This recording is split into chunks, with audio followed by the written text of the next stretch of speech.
My name is Betty, and I turned 35 this year. On that summer day, as the sounds of the circus drifted through the slightly open windows of our old family office, I was summoned to the president's office.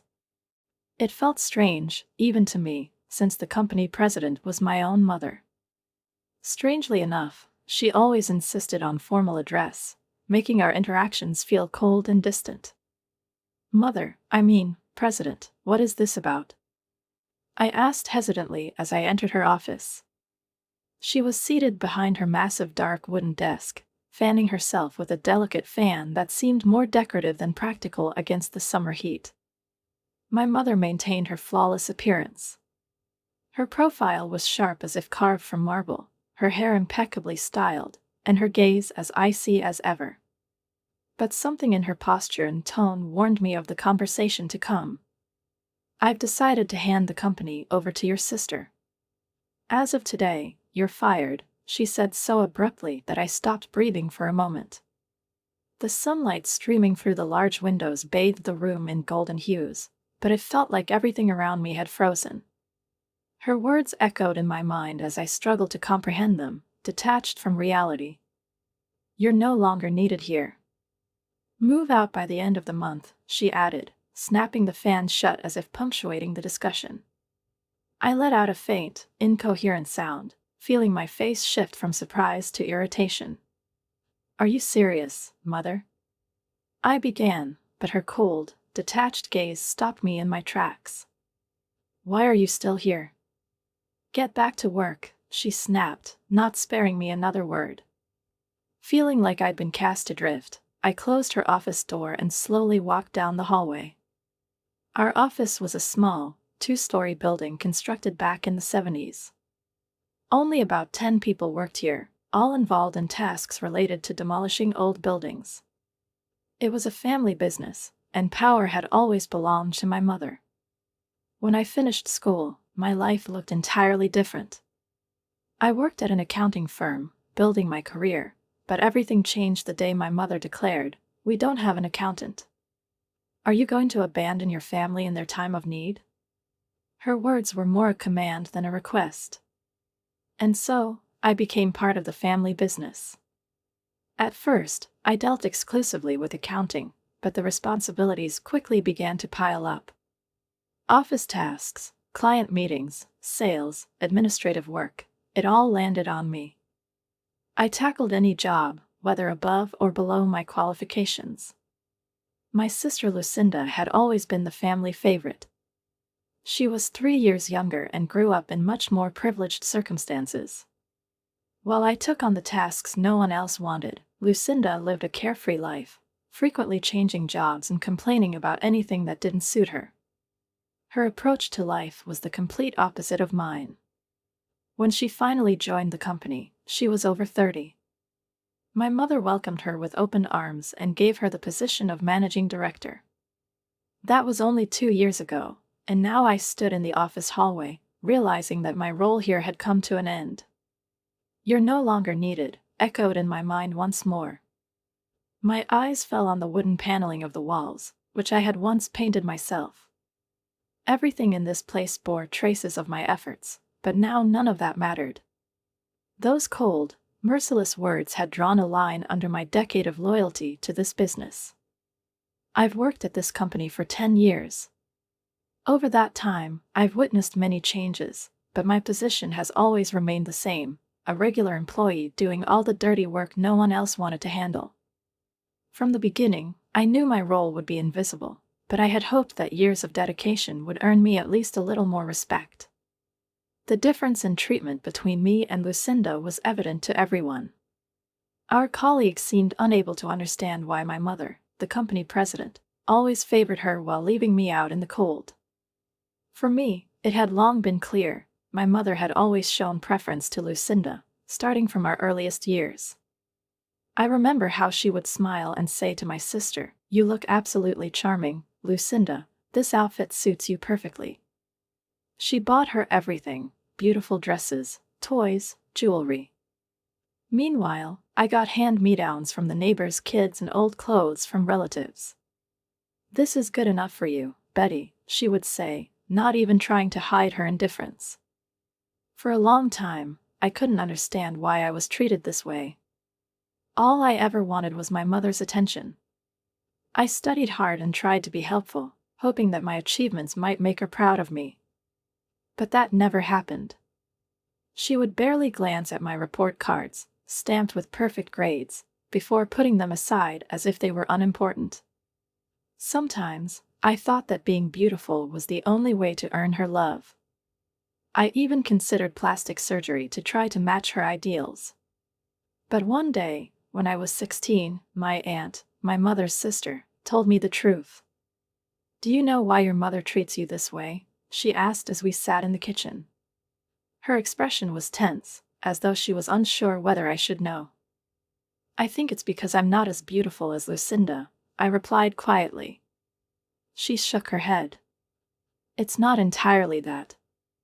It's not about you, it's about your father. You know he's dead, but that's not the whole truth. He didn't die. He ran away, with a woman who worked at the company. It happened the year Lucinda was born." My heart sank, and a whirlwind of questions flooded my mind. "That woman was older than your mother and not particularly attractive. But the strangest part is, she resembled you. Maybe that's why your mother can't forgive you." Her words sounded like a sentence. My aunt, a plain-looking woman, had always been an example of resilience to me. She often reminded me of myself, unattractive, but hardworking. She, too, had endured her share of humiliation from my mother. After my father left, my mother took over the company. She used her beauty to attract clients, and even her own sister respected her for that. The company thrived during the years when demand for demolition services was at its peak, and my mother's influence grew. But times changed. In recent years, our company faced mounting costs for industrial waste disposal and transportation. Financial stability became a problem, employees' salaries were delayed, and the number of orders plummeted. When Lucinda started working at the company, I immediately realized she would be another burden. She lacked the necessary qualifications and rarely showed any diligence. I worried about how we would manage to pay her salary, knowing our budget was already stretched thin. One day, when I went to my mother's office to discuss the latest financial report, she calmly announced, "I'll cut your salary to pay Lucinda." "It's only natural, Betty, we're family." I tried to explain that even cutting my salary wouldn't cover the cost of paying the managing director's wages, but she wouldn't listen. "That's your job, Betty. You need to figure it out." "Just do it," she said dismissively, as if it were the simplest request. I muttered under my breath, "Really?" feeling a pang of resentment and helplessness. When Lucinda first joined the company, she started as an ordinary employee. On the surface, she seemed eager to help and contribute to the family business, but in reality, her involvement was limited to complaints about the harsh working conditions and requests for others to do her tasks. I tried to talk to my mother about this, but her response was, as always, sharp. "Who do you think you're talking to? This is none of your business, Betty." Her voice, as always, was authoritative, as if her opinion was the ultimate truth. At the time, we were still living in the same house. I paid my share of the expenses, contributing $1,500 every month to ease my mother's burden. Lucinda, as always, contributed nothing. Even after she joined the company, her financial contribution remained non-existent. Out of habit, I took on most of the household responsibilities that our busy mother simply ignored. Lucinda, however, seemed to think it was entirely natural. She didn't hesitate to call me in the middle of my workday to hurry me about dinner. "Sis, isn't dinner ready yet?" her irritated voice echoed through the phone while I was still in a meeting with a client. "Hey, I'm at work. Maybe you could make something yourself?" I replied, trying to keep my irritation in check. "What am I supposed to cook?" she would answer in an aggrieved tone. "The kitchen is your domain, isn't it? I don't want to use it without permission and get scolded again." Remember how mad you got last time? Her mention of an old incident, when she had burned the pot after forgetting about it, was her favorite excuse. In the end, she didn't even try, justifying her passivity by claiming it wasn't her responsibility. When I came home after a long day at work, I still had to prepare dinner. Sometimes, I would even return to the office afterward to finish pending tasks. Lucinda, meanwhile, stayed home, and instead of finding any help, I'd come across chaos, items scattered around, trash uncollected. Her lack of responsibility seemed almost like a deliberate challenge. Our mother, who rarely cooked herself, would occasionally organize evenings where Lucinda accompanied her to work. It slightly eased my load, but the costs of their outings and shared meals only grew. This year, my mother turned 63. She increasingly complained about back pain, fatigue, and the lingering effects of her long-past drinking habits. She began spending more time at home, but that didn't mean she took on any household chores. It was during this time that she called me into her office. Those fateful words, "I'm handing the company over to Lucinda," still echoed in my ears. Her earlier comment came to mind, "Ugly duckling, as of today, you're fired." The logic behind her decision was clear. Lucinda was 32, the same age my mother had been when she first took over the company. Perhaps she hoped Lucinda could use her looks the way she once had. But the idea that I was dismissed because of my appearance felt especially humiliating.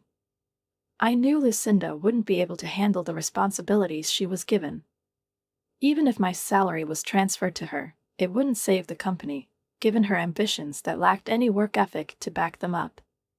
Thinking about it, I decided to talk to my aunt. She had always been my quiet ally in the family. Her gaze was filled with sympathy as I told her about my mother's decision. "Your mother has always valued beauty above all else, Betty," she said softly, as if apologizing for her sister. "But you know that's never been the most important thing. She's just afraid to admit you're stronger than her." I sat in silence, trying to determine if there was any truth in her words. Could I really be stronger than my mother, who had controlled everything for decades? News of Lucinda becoming president had already spread among the employees. They whispered about it in the hallways, casting quick glances at me when they thought I wasn't looking. My dismissal, however, seemed to have been a surprise even to Lucinda herself. When I discussed this with my aunt, she mused thoughtfully. "Well, I'm not entirely sure, but maybe it's because Lucinda doesn't like it when people say, 'Don't worry, we'll ask Betty.' That happens often, doesn't it?" I nodded. Yes, it happened all the time. Lucinda rarely managed tasks on her own, and employees were used to coming to me for advice whenever she struggled to make decisions. "But that's not my fault," I objected. "She's careless, misses deadlines, gets confused during calls. Her reports are always full of errors." My aunt gave a small shrug, as if in agreement. "You're right. She's used to being covered for. The men around her probably do it because of her looks. But she doesn't realize how few real skills she has." Her words were a bitter truth. Lucinda had always relied on others for support. It was obvious not only in the company but also within the family. Yet my aunt, while fully aware of the absurdity of the situation, wasn't about to oppose my mother. "Maybe she thinks you're in her way," my aunt continued. "You're too good for this job, Betty. And Lucinda, well, she needs space so she doesn't feel inadequate next to you." I felt a bitter sense of revulsion. My entire being rebelled against the idea that my efforts and years of hard work could be devalued simply because someone felt insecure around me. "That's exactly it," I said, looking my aunt straight in the eye. "My mother and my sister don't love me. I suppose I'm just too different from them." My aunt hesitated before responding. "Your mother is harsh, that's true. But maybe this is for the best. You're capable, intelligent. You can start fresh somewhere else." Her words were unexpectedly comforting. There was a warmth in her eyes that I hadn't felt from my family in years. I glanced out the window. The sun was setting, painting everything in rich shades of red and gold. A faint mirage shimmered on the horizon, and for a moment, I caught myself thinking it might be a sign. Perhaps it was time to put an end to this chapter. A sense of liberation slowly filled my chest. I turned to my aunt and, for the first time in a long while, allowed myself to smile. She returned my smile with one of her own, warm but tinged with sadness. The following days were consumed by work. I diligently prepared documents for the transition, doing my best to simplify the systems I had built over the last 10 years so that even Lucinda could navigate them. I organized data, streamlined processes, and answered every question from the staff. Before I realized it, the end of the month had arrived. That day, I stepped into the president's office to say goodbye. Outside, there was an unusual stillness. Even the sounds of the circus that so often drifted through our windows were absent. But inside, laughter rang out. My mother and Lucinda were sitting at the desk, joyfully chatting. "That bald salesman is just something else." Lucinda giggled. They didn't even notice my presence until I deliberately cleared my throat. "Oh, Betty, what's up? We don't need dinner tonight, right?" Lucinda asked with carefree indifference. I sighed heavily. Today is my last day here.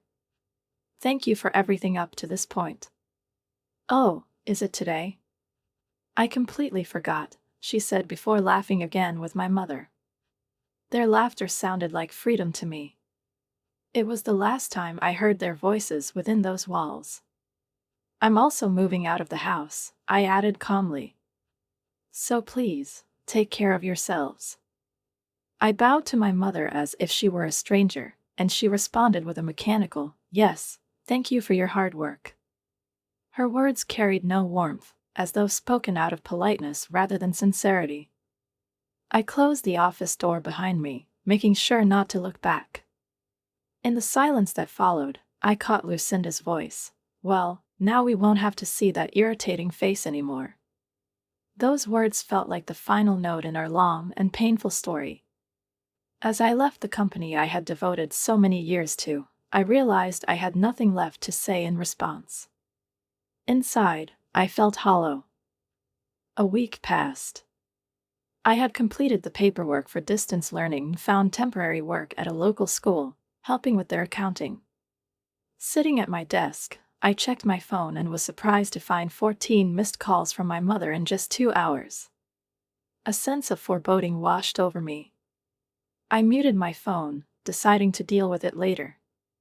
But the calls kept coming. By evening, there had been over 50, and by nightfall, more than 80. The phone rang one last time at 2 a.m., but I didn't even glance at the screen. I wasn't going to call her back. For me, it was an attempt to preserve my newfound freedom. For 35 years, I had lived under my mother's control, fulfilling her demands and enduring her indifference.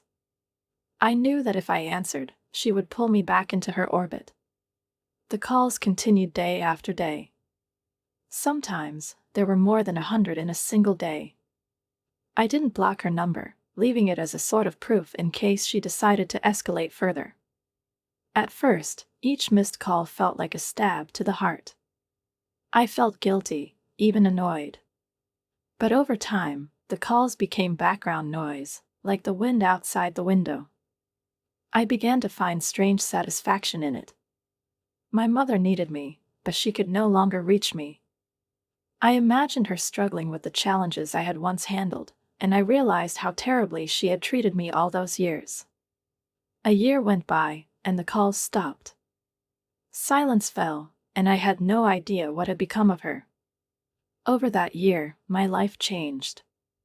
I worked temporary jobs, studied, and prepared for my tax accountant certification exam. When I finally passed, everything I had learned during my years at my mother's company proved invaluable. The diverse tasks, the responsibility for everything and everyone, and the ability to solve problems quickly made me a valuable asset at the new accounting firm where I found employment. My colleagues were kind and supportive. We helped each other and shared knowledge. The contrast with my past years was stark. Back then, I worked late into the night, alone, trying to please my mother and avoid her criticism. One evening, on my way home, I decided to walk past my mother's old office. The building looked neglected. The windows were coated in dust, the front door was peeling, and the plants I had once carefully nurtured were wilted and blackened. The sight reminded me of what I had left behind. It symbolized not just the company's abandonment, but also the way my mother had run not only the business, but also everyone's lives over the years. Now, that was all in the past. On my way back, I unexpectedly ran into my mother. She was leaving the office building and froze for a moment when she saw me. Then, as if snapping out of it, she exclaimed, "Oh!" Her face changed instantly. She stepped toward me, her expression a strange mix of relief and anxiety. Instinctively, I turned away, raising my bag to shield my face. "Betty," she continued in an unexpectedly tender tone. "Where have you been?" Her voice sounded alien, as if it didn't belong to my mother but to some actress feigning concern. I felt a wave of revulsion and stepped back. "Do you know how many times I've called you? Did you change your number? Why aren't you answering?" she went on without waiting for a response. It didn't even seem to cross her mind that I might have been intentionally ignoring her calls. As if she couldn't fathom that after everything I had endured, I simply didn't want to have anything to do with her. I stood silent, stunned by her words, while she continued as if nothing had happened. "But I'm so glad I found you. Look at the state of the company. It's awful. Come back tomorrow. I'm not angry, Betty. As I said, I forgive you for leaving a year ago. So please, come back." It took me a few moments to process the meaning of her words. In her mind, the image of the younger me still lingered, a girl who always strove to please, sought forgiveness, and ran to her in tears. "Mom, I'm already working at another company," I began, trying to keep my tone as calm as possible. "And I like it there." Her face changed in an instant. The mask of friendliness turned into a grimace of rage. "Who cares about other companies? You belong to me," she shouted in the middle of the street, completely forgetting that we were surrounded by people. I took another step back. "Hold on, Mom. You were the one who fired me, weren't you? What about Lucinda? What happened to her?" She snorted, her gaze hardening. "I thought she'd be useful. But she screwed everything up. She was dating 3 clients at the same time, and it all fell apart when they found out. She was caught lying. So, I kept her in the office to avoid disgracing the company. But even with cleaning, she's clueless, and her accounting is a disaster. We can't afford to hire anyone else, so it's been a real hassle." Her voice wavered, and for a moment, there was a note of disappointment, but she quickly shifted her tone back to commanding. "Now it's your turn, Betty. The office has been a mess since you left. You need to take responsibility before I retire." I tried to remind her that when I left, I had meticulously organized all the documents, prepared the handover, and explained everything to Lucinda. But my mother just waved it off as if it didn't matter. "The clients stopped working with us," she added. "They say they can't trust us anymore because you're gone." Her words hit me hard. I knew many clients valued my work, despite my mother's criticism. They saw not my appearance but my skills. "Mom, are you saying the company's problems started because I left?" I asked, feeling a mix of bitterness and sarcasm rising inside me. She nodded with such certainty that it felt like she thought that settled everything. "Exactly. That's why you need to come back. You know you're our only hope." Her words carried the usual tone of command, but this time I felt something different. It wasn't fear, it was pity. Pity for a woman who had never seen me as anything more than a tool for her own purposes. When I left the company, I decided to call the clients I had built good relationships with. It was a gesture of gratitude for years of collaboration and trust. On the other end of the line, I often heard the question, "Why are you leaving, Betty? What happened?" It wasn't easy to explain the truth. How could I tell them I had been fired for such an absurd reason? That it wasn't my work, my efforts, or my 10 years of dedication but my appearance that led to my dismissal? But realizing it was my last chance to be honest, I told them everything. Their reaction was unexpected. Upon hearing my story, many of them were outraged. I later learned that these clients had ceased their collaboration with my mother's company. It was a matter of principle for them. They could no longer trust people who so easily shifted blame onto others and expected someone else to come and fix the consequences. These thoughts stayed with me as I stood on the street, face to face with my mother. The confidence with which she demanded I return began to stir anger in me again. "Mom, I won't give in to your pressure anymore," I said, striving to remain calm. Surprise flickered across her face, but she quickly composed herself. "Betty, this is a family matter. You have to come back." "I don't have to do anything," I replied firmly. "You fired me, remember?" She faltered for a moment but then attempted to regain her confidence. "That was a misunderstanding. Perhaps you misheard me." I shook my head, feeling anger welling up inside me again. "No, I heard you perfectly. You said you were handing the company over to Lucinda, the beautiful sister, and that the ugly one could leave. Those were your words." My mother paled slightly. A small crowd had started to gather around us. Passers-by stopped to see what was happening. Someone had begun recording on their phone. "You never even appreciated my work," I continued, no longer trying to hold back. "I worked here for 10 years. I did everything you asked and more. And yet you chose to hand the company to Lucinda, who's been here for just 2 years and has already ruined everything." A murmur rippled through the crowd. Someone whispered, "Is that true? Her own mother said that." Others looked on in disbelief. My mother seemed to feel the weight of their stares. Her face grew even paler, and sweat beaded on her forehead. She tried to maintain her composure, but her trembling hands and darting eyes betrayed her inner turmoil. "Betty, stop making a scene," she whispered, trying to sound firm, though her voice quivered. "A scene? You really think this is a scene? You created this scene, Mom. Not here, not now, but a year ago when you decided that everything I'd done for the company meant nothing." I heard someone in the crowd quietly say, "She's right." The words echoed in my mind like a bell. My mother must have heard them too.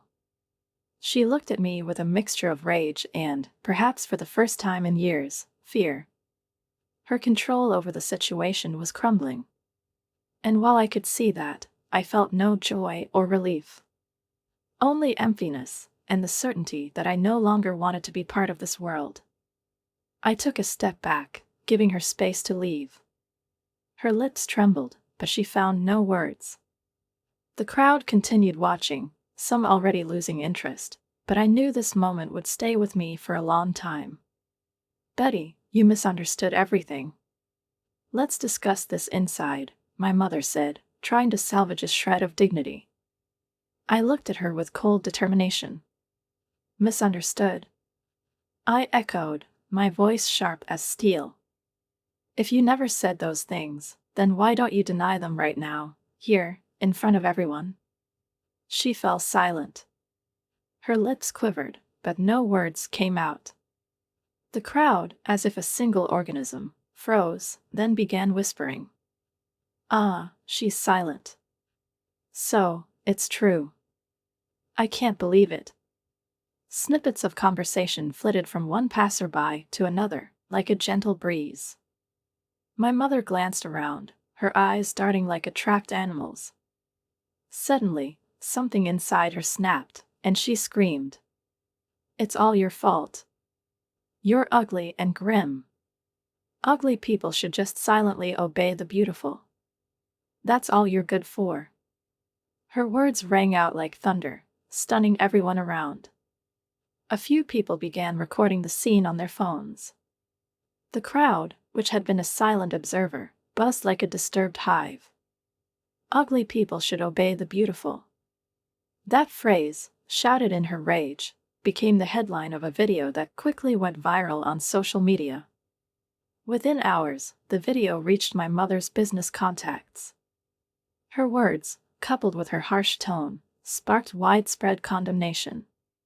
Those who still worked with her company began terminating their contracts one by one. Later, I learned that during the year I had been away, serious problems had piled up in the company. Illegal waste disposal and falsified accounting records were uncovered alongside the scandal. Clients, upon learning of such violations, no longer wanted anything to do with my mother. The company went bankrupt. All its resources were frozen, and its reputation was destroyed beyond repair. My mother and Lucinda, left without income, moved into a tiny old studio apartment nearly 45 years old, with no conveniences or proper heating. I found out about their situation by chance. One day, they came to my home, trying to find me, but I didn't open the door. I stood silently behind it, listening to their voices filled with desperation. They called for me, begging for help, but I said nothing. Their lives had turned into a struggle for survival. My mother had to take on temporary jobs, often enduring ridicule and being ignored by colleagues in silence.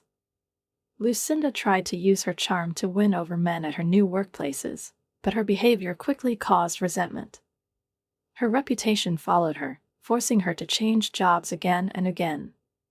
While they battled the consequences of their actions, my life took a completely different path. At my new job, I met someone who brought peace into my life. He wasn't conventionally handsome, but his sincerity and earnest approach to life captivated me. We grew closer, and our bond deepened with each passing day. He valued me for who I was, my dedication to work and my honesty. We started planning a wedding, and I realized that for the first time in my life, I truly felt happy. Every day, I felt grateful for the decision I made to leave. Grateful to myself for staying true to my principles, for not succumbing to pressure. Now I knew that the hardships I had endured had made me stronger. My life was my own, and I intended to live it with dignity.